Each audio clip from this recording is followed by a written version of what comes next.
छत्रपती शिवाजी महाराज टर्मिनलच्या बाहेर मराठा आंदोलकांची मोठी गर्दी जमल्याचं पाहायला मिळते। लोकलमधून मोठ्या संख्येने मराठा आंदोलक आझाद मैदानाकडे रवाना होत आहेत। मुंबईसह उपनगर आणि इतर शहरांमधून आंदोलक मुंबईत दाखल होत आहेत। छत्रपती शिवाजी महाराज टर्मिनल आणि मुंबई पालिकेसमोरील संपूर्ण रस्ते हे बंद करण्यात आले। वाहतूक पोलिसांकडून पर्यायी मार्ग सुरू करण्यात आलाय। मुंबईसह मुंबई उपनगर आणि इतर शहरांमधून आंदोलक मुंबईत दाखल होत आहेत। मराठा बांधवांची सीएसएमटी परिसरामध्ये मोठ्या प्रमाणात गर्दी पाहायला मिळते। आज आंदोलनाचा तिसरा दिवस आहे। लोकलने प्रवास करत मराठा आंदोलक समाज बांधव हे सीएसटीकडे रवाना होत आहेत। सीएसटीकडून आझाद मैदानावरती दाखल होत आहेत। मनोज जरांगे पाटील यांच्या नेतृत्वात आंदोलनाचा आज तिसरा दिवस। सीएसटीकडे जाणारा रेल्वे गाडीमध्ये मी सध्या उपस्थित आहे। आपण जर पाहिलं तर संपूर्ण हे कार्यकर्ते त्या आंदोलनासाठी चाललेले आहेत।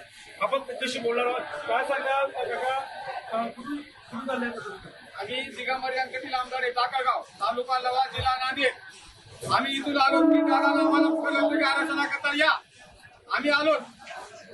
तर आमचं असं म्हणणं आहे, जयेंद्र साहेबांना मुख्यमंत्र्यांना आम्हाला हात जोडून विनंती आहे, जय किसान जय जवान। आम्ही दोघं भाऊ हा आमचे याच्यामध्ये आमची कौंडल लावून काही ना बघू नये, काय आम्ही तर बोलणारच नाही। आम्ही तर शरण आलो, त्याने आमची एवढीच विनंती आहे की आम्हाला आनंदात त्याला देऊन त्यांच्या जयंती साहेब मुख्यमंत्र्यांना आम्ही गुलाल लावून आम्हाला गावाकडे वाट लावून देऊ, आमची एवढीच विनंती आहे।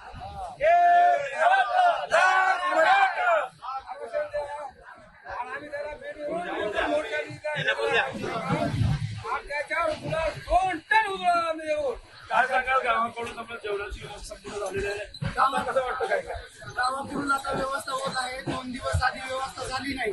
सरकारने आमच्या मागण्या लवकरात लवकर मान्य कराव्यात। जर मान्य नाही केल्या तर आम्हाला जरांगे पाटील पिंपळ पांढरे पुढारी न्यूज मुंबई।